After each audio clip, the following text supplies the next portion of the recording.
Today's anatomy lesson is all about the spine. So the spine is very, very interesting. It's made up of 26 independent bones, and then the sacrum and the tailbone at the bottom. And it also, so what's really interesting about the spine that I think is very important is that it is 26 different bones, but it's also one unit. And it does have, 3 different curves, but all those curves also work together. So this is all the important stuff about the spine. So you can think of it both as individual moving parts and also as a chain that moves together.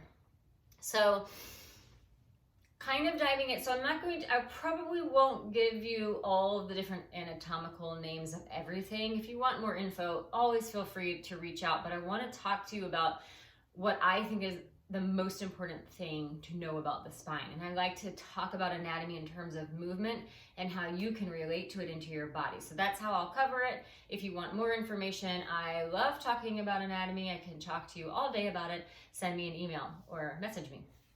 All right, so at the top of the spine, you have the atlas and the axis, and these are the 2 bones that help you turn your head from side to side. They have greater range of motion, so you can really get that, turning of your head. If you have problems turning your head from side to side, that doesn't necessarily mean you have a problem with the bone. It could be muscular, so just keep that in mind. So then from there you have the neck or the cervical spine, the top of the spine. You have 7 vertebrae there. Just to clear things up for anybody who's wondering, 1 spinal bone is called a vertebra. The plural, more than 1 spinal bone, is vertebrae. So cervical spine has 7, and then it has that curve that it goes kind of in and pushes a little bit forward to the front of the body.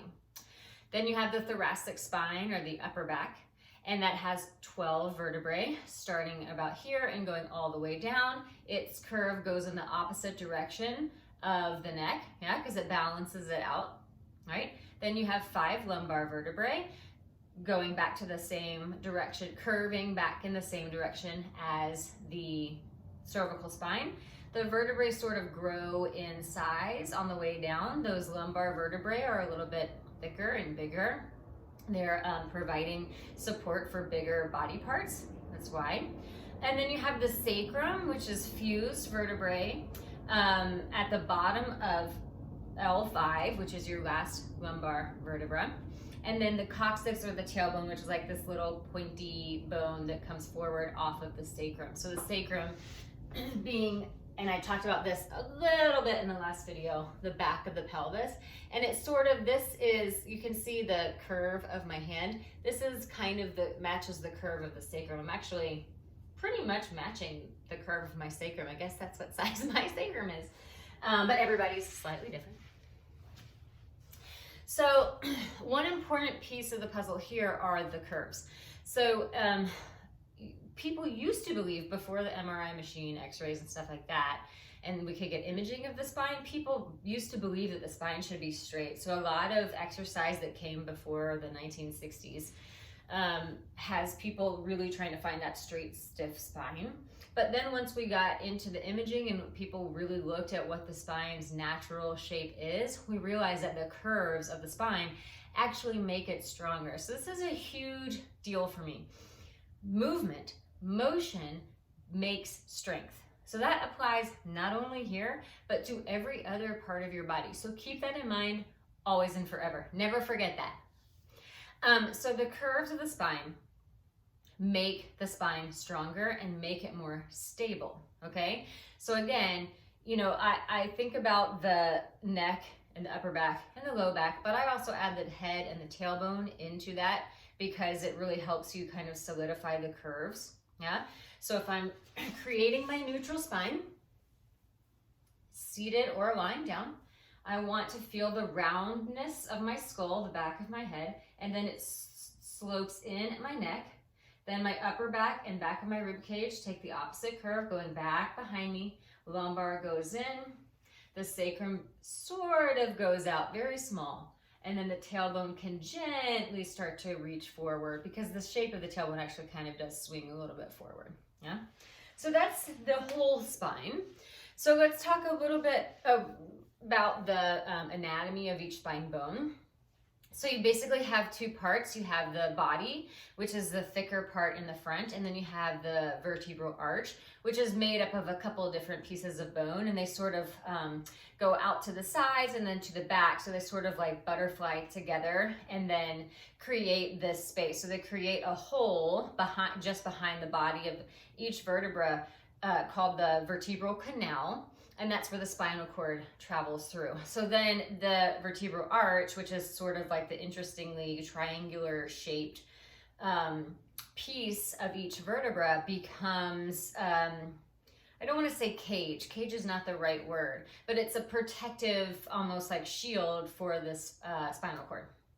And then the way that they're shaped, they sort of have these concave shaped called facets. And then you have these little pieces of ligament that create the connection between the facets. So that's what creates the stability in between each spinal bone, but also helps create a lever for the motion that the spine does, because each spine bone can move independently, technically, but they also tend to move as one piece as well. Or you can move one part of the spine, the lumbar spine, the thoracic, or the cervical independently. There's lots of different options for motion in the spine. So you want the spinal bones sort of create this opportunity for movement by the shape and the way that they're pieced together. And then you have the intervertebral discs. So that's a disc of fibrous tissue that's in between the body of every spinal bone.